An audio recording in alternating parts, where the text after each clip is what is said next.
Hello. I decided I would give it a go and try and do this live video.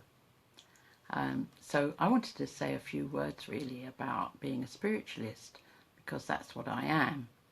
And the problem I see at the moment is that people are getting very confused about what is a spiritualist and what isn't.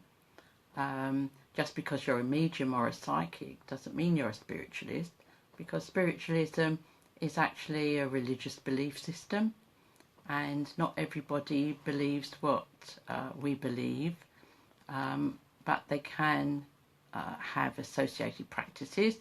They can do psychic work, whatever else they want to do. Hi to everybody.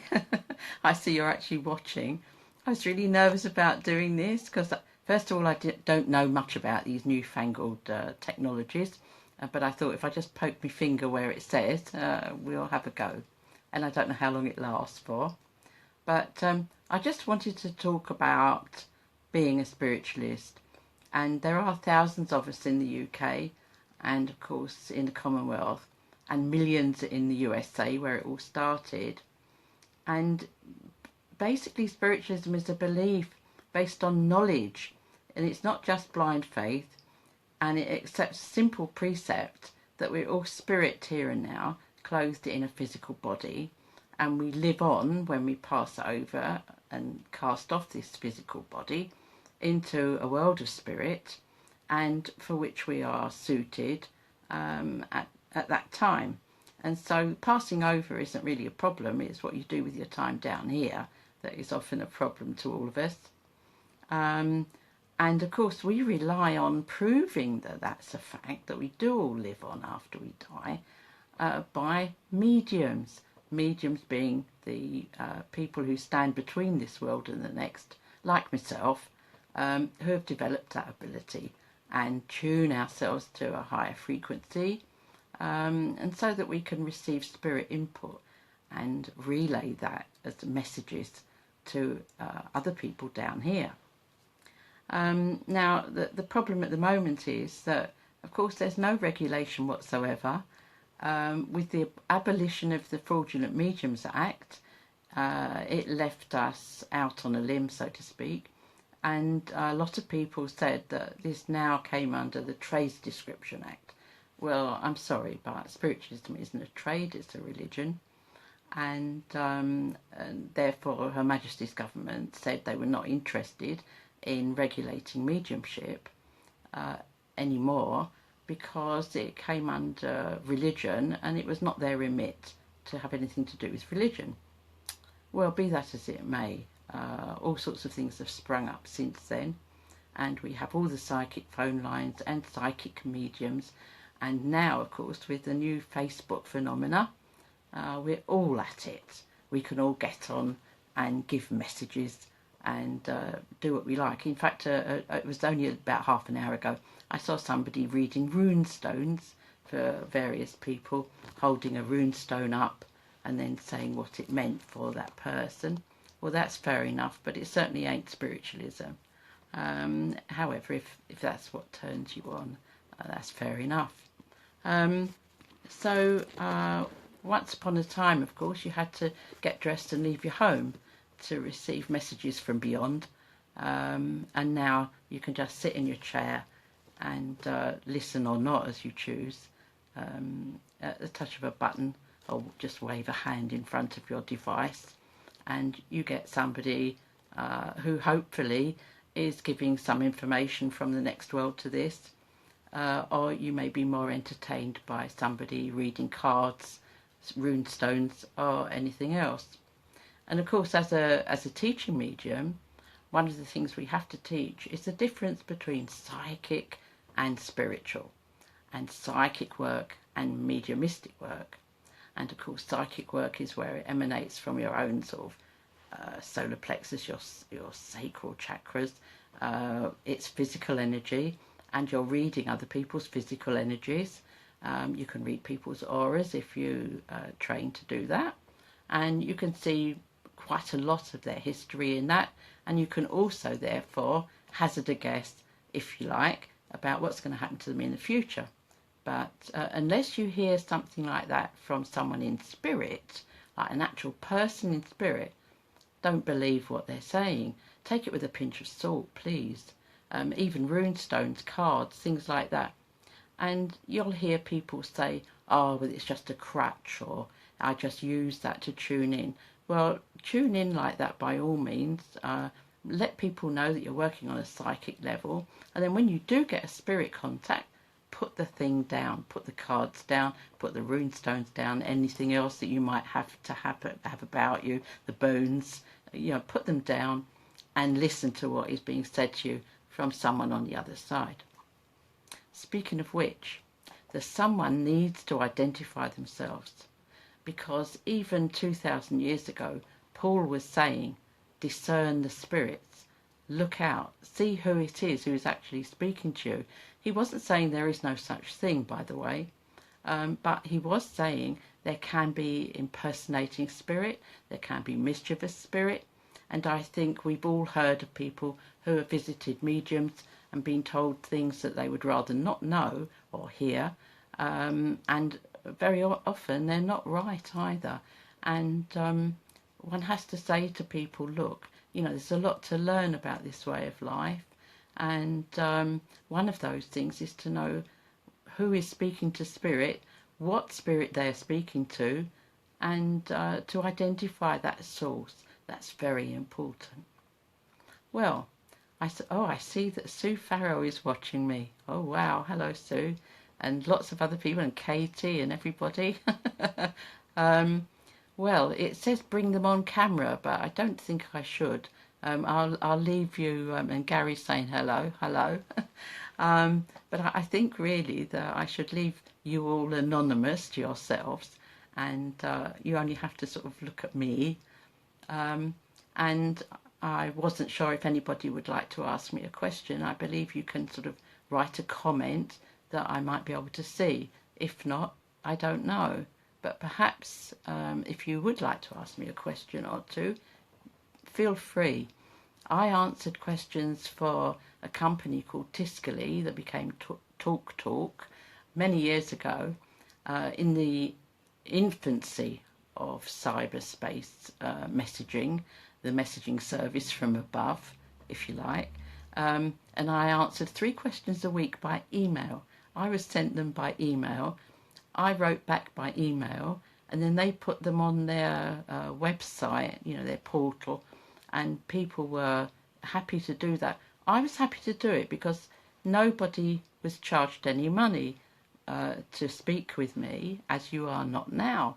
And that makes me happy.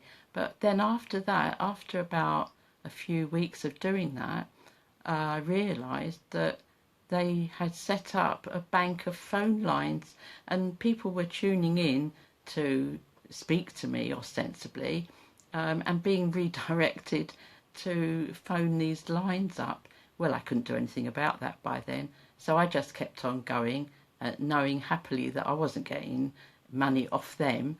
The company itself was paying me, so I thought, well, that's fair enough. And I did it for about 3 or 4 years, after which time they carried on using me.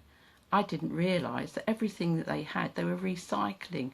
So poor people were, getting in touch and finding out that I wasn't actually there. But they were using my work nevertheless. So there you are, you see. It's not just the small fry that exploit people, it's the big guys as well. So here we are. I see Phil Smith. Oh, hello. Yes. Oh, yes, about mediumship. Yes. And Rose. Oh, yes. I know so many people. Hello, Candice. I know so many of you. It's wonderful. Thank you so much for tuning in. And I forgive you in advance if you tune out as well.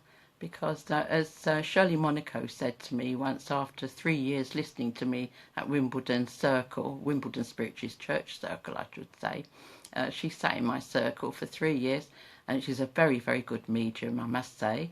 At the end of that time, when I was leaving, she said, "Oh, Lynn, we will miss you droning on and on." So I thought, well, that just about says it. Someone's asking me something. Oh, right, okay. can I see anything work-wise? Okay, well, what I have to do is actually tune in. Unfortunately, I've learned to do that rather rapidly these days, but of course you see I shut my eyes to do it, because you still have to do that, really.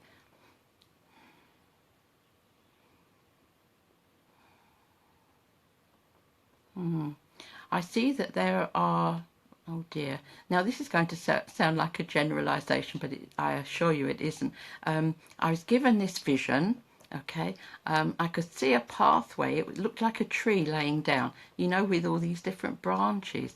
And I think that there are a few pathways open to you, Gary, and whatever happens, you see, you'll go off on one and then you'll go off on another, but you will come back to the right path. That may not be absolutely helpful to you. On the other hand, it might be. So I'm being told here from my helper up here. She always pops in and helps, because I couldn't do anything on my own, believe me. I'd have to get out a pack of cards or a bundle of stones or something, never mind. But I certainly see some interesting things happening for you. So that is for sure anyway. So I hope that helps a bit, Gary. All right. Tell me if it doesn't, and I shall smack myself on the wrist. But my guides are always right. So if they show me that, then that's what's happening. So I can't tell you anything absolute in that sense, but certainly that is absolutely what I'm seeing. Right, so I don't know if anybody else would like to know anything. I can't see. There's so many people coming up. Hello, Jules. I see you. Famous in the Ely Standard today. I suppose what I'd like to say is that everybody has somebody who works with them from the spirit. Oh, Gary. Oh, well, thank you for understanding what was being given. I'm sure, actually, speaking about that the tree is very influential in your life. And, of course, we talk about the tree of life, Yggdrasil, and I feel that you have a connection as well, of course. So you're well-rooted in the ground, so you stay well-rooted. Don't let it all float you off, you know. People can go off a bit. Yes, what I was saying there, everybody, yes, thank you. It's a good job that somebody over here can remind me of what I'm supposed to be talking about, because I would forget. But everybody has somebody in the world of spirit who looks after them.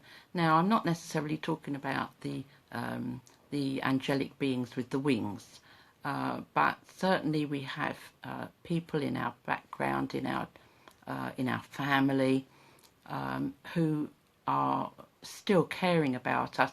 And even if we didn't know them, you know, sometimes people say, oh, well, you know, it's no use telling me anything about my granddad, for instance, because I never knew him. But the fact is, he knew you and he knows you.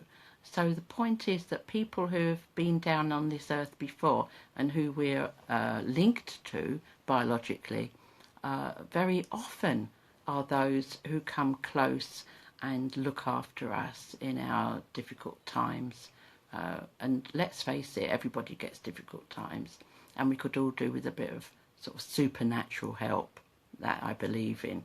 And so be assured that even if you don't know who it is, there is somebody there watching over you, that's for sure. Phil Smith, work-wise.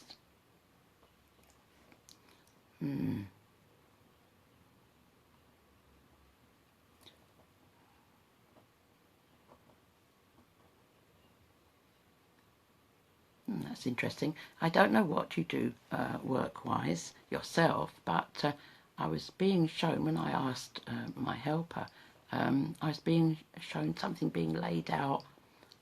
It looked like a bench, like a workbench or something. I wasn't sure what that was, but it looks as if you will get what you need. Sometimes we don't get what we want, but we do get what we need. And I feel that there is a need there. There's this draw towards you. And I feel also that there's somebody, you know, I was just talking about people who help us, who are in our family, and I do feel that there was somebody very hard working in your family who would never have had an idle moment, who draws very close at this time to help you, Phil. And with their help, you see, we can do anything. Lots of things happen, even when you've given up hope almost. So as I say that, because that's what my helper was saying, I presume that you got a bit cheesed off with things recently. But just know that something good is around the corner, because that's how keen they are to get you going. So I hope that that's helpful to you and makes you feel stronger in yourself and more positive about the future, because sometimes it seemed a bit dark to you. So there you are, without letting on anything too much, because we're in a public place here. There's me sitting at home here with me Christmas tree. Do you like that? All the little lights and things dangling off it. They're very tasteful, you know, but really we do need to get that positivity going in you. Phil, oh, there you go. Okay, oh, bless you. Well, you know, somebody's always moaning at me that I think I'm always right, but it isn't me, it's the people that work with me that are right, and ultimately God, you know, because we answer to the Great Spirit ultimately. So we have to do our best. And let's see. Oh, Rose, for my son's problem.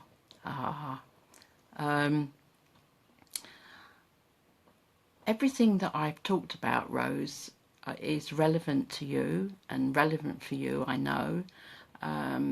All that power that you need, the prayer that you need, all those things are going on around you all the time.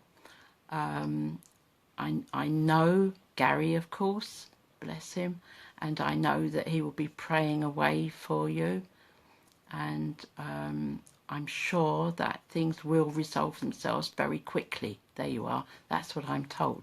So even though it seems to have dragged on, and you haven't had any real answers yet about that, know that they are all... Gary will tell you that what I'm saying is correct. If he'll tune in himself, you know, to his guides, although it's a close one, he will get told that things are going to be resolved. So that will be good, won't it? That will be fine. Look forward to that. Look forward. You know, don't be downhearted. All right, Rose. God bless you. Oh, hi, Roy. Are you okay? Well, as okay as I'm ever going to be now. I'm not going to get better from old age, am I? Until afterwards, if you know what I mean. When I look forward to being young again. Oh, you'd love a reading. Oh, wow. Well, of course, I will have a quick ask for you. Things have been... Oh, right, I see. Things haven't been going as well as you thought they would. You had high hopes, I think, and from what I can gather, and not being so good. But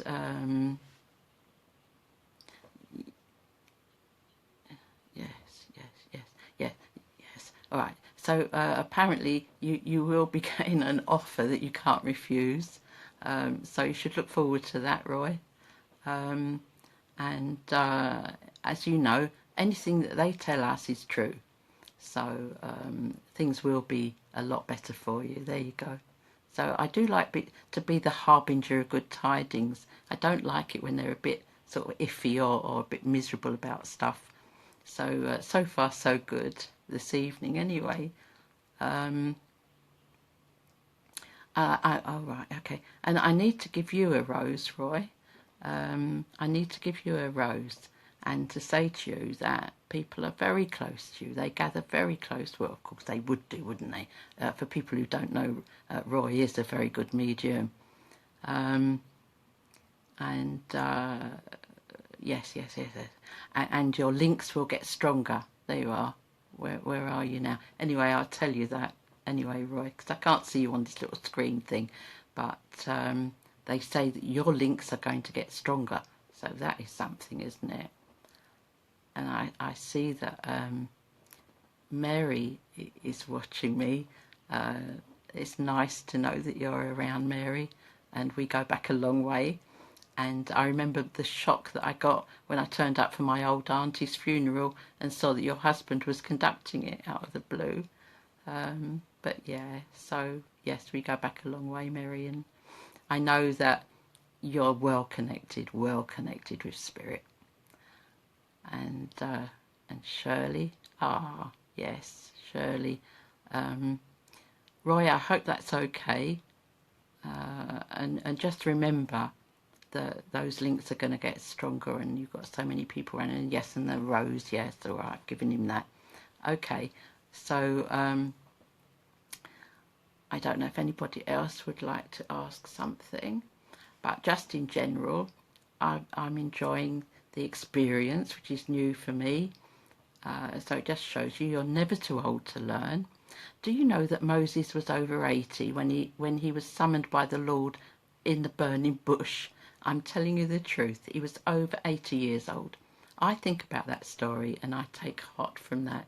So I know that none of you are as old as me out there, but just know that you know, you've got plenty of time to do what you need to do in, and that's the most important thing of all. And Shirley, of course, I hope that you're well and happy to be chatting like this. I think also that I wanted to say that I do have. Do you remember we were both in? Oh yes, I do remember you were both. Yes, I remember we were both in the front of that magazine. That was weird, wasn't it? Yes, what a way to meet on the front page of a magazine. And Jules, oh, you want to know about pets? Yeah. Oh yeah, Anthony, there's still time for you then. Yeah, for sure. Jules, yeah, pets, of course. Look, animals, everything that is born to earth lives again. You know, it continues. We all have that divine spark within us. If we didn't, nothing would be alive. You know, all these people that say we happened by accident and we climbed out of a mud soup. It's a load of rubbish, actually. You can say what you like, but I was not descended from a blob in a mud soup. And, you know, we were all how we are. And animals also have souls. They also have spirits. Everything has got a presence, an animation. Even our planet itself is a living planet. The universe is a living universe. And everything is motivated by that divinity, by that divine spark. So animals are also sentient beings while they're down here, but they do survive in the realms of spirit. And love is the link, love is the key, and therefore our pet animals tend to come back and visit us, whereas the animals on the farms and things, and you know, feral animals, well, they have their own thing, and they do survive the passing. Of course they do. If they're alive now, they'll be alive then. But our animal companions, they are joined to us by links of love, and therefore we get them back.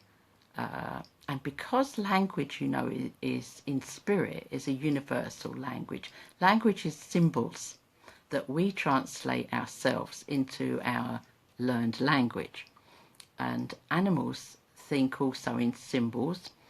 And when they come through from the spirit world, people think it's a joke. It's not. You can actually understand what they're trying to get across. And the main link for that is love. And all our animals that we love and who love us are able to communicate back, provided that the medium's mind is open to that. You see, nobody can get through a fog from over there, and if a medium's mind is closed to certain things, like animal communication, the animals won't get through. And therefore it's a vicious circle, because the medium will still continue to say animals don't speak in that respect. And so they'll never hear from anybody, well, from any animal. But I have certainly heard from animals. And, oh, Rose, that's all right, darling, you have to go.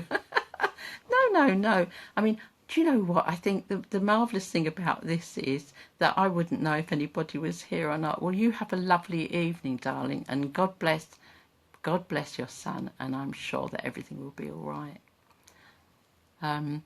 Yeah, so anyway, Jules, I hope that satisfies you, at least in general. I haven't had anybody, apart from the usual menagerie that I get, that belong to everybody, that come in and decide they'll have some play and games around my feet. Dogs and cats, and they all mix up together, guinea pigs and hamsters, white mice, rabbits. There's all sorts here, and even a hedgehog that used to like being fed.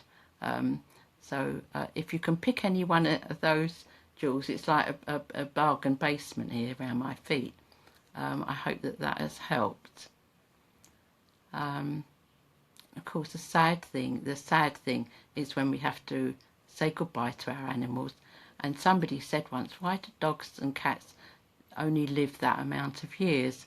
And what we say is, well, if they lived as long as human beings, how could we live with that?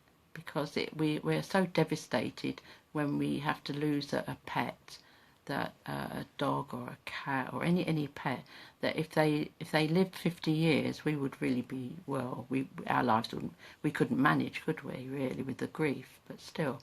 And the fact is that animals are able to come back to us, and it's a wonderful thing. The first thing that I ever saw, because I was frightened of seeing anything, I spent most of my childhood under a blanket at night, didn't want to see all the people that came to see me. And I was developing as a medium at Lewisham Spiritualist Church, and I was on the bus going home, and I had a big argument with the medium who was taking the circle, saying I didn't want to see anything. I wouldn't mind hearing, but I didn't want to see anything.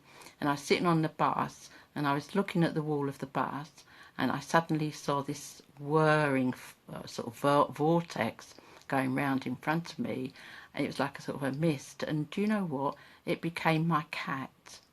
I'm telling you the truth. I saw my dead cat. There she was, sitting there on the wall of that bus. And I was so thrilled. I was riveted. And then the bus started to say it was going to stop. And I was so upset I didn't want to get off the bus.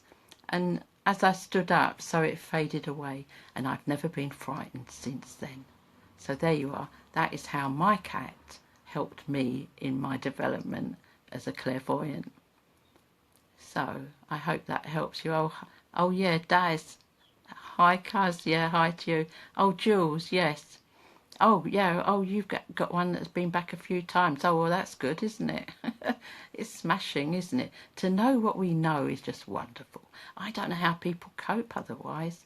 That, their life is just one lot of crying over things and being sorry and sad that they've lost people, that they think they're finished. But, I like to say to people, look, think of it, they've gone on holiday before you. They're on holiday now, and they're waiting for you. Eventually, of course, in the fullness of time. You have to keep saying that to people. Oh, no, you're not going in a minute. And I mean, even me, I sort of think to myself, well, I hope they're not hovering around to take me too quickly, because I've got things to do. And somebody said to me the other day, I'm not sure about, I want to go in a certain way, and I said to them, well, it doesn't matter, because once you're over there, you'll be all right. You just have to keep focusing on that. But what we do here, down here, is very important. Right. Oh, Karen. Karen wants to be in my video, but I don't understand how to do it. Karen, I would need your husband to show me. That's my eldest son, by the way. He would have to show me what to do, because I've not much idea. I mean, all I can see a thing that says finish, so you'll be rid of me when I press that. Oh, Tammy, hello. Oh, still missing sitting with. Oh, hopefully will again. Oh, yes. Well, The thing is, I stopped taking circles a long time ago because I got a bit cheesed off with everything, and people just wanted to be quick mediums, and there's no such thing really. You know, people go for a couple of weeks or a few months and then think they're okay as a medium. They go and, you know, give messages to all and sundry, and maybe it's not quite right to do that. Maybe it's not quite right. I don't know. Don't like to be critical of anything or anybody. But I think it takes a while to actually learn a skill, to learn how to do things properly. But yes, so I don't know how to operate this phone, so I can't put anybody. Oh, Karen, yeah, yeah, hi, darling. But I don't know how to put you in the video, so you'll all have to remain anonymous to each other. I hope that people who have not had any experience of spiritualism or mediumship have found this a little bit interesting, and also perhaps being reassured, because I'm definitely somebody who I like to think has my feet on the ground. My feet were on the ground most of my life in a pair of skates, so I learned how to skate over thin ice and thick ice. And I used to say to people, you know when you can skate because it's when you put your skates on and you get on the ice and it ain't slippery anymore. It doesn't slip. You don't slip, you skate.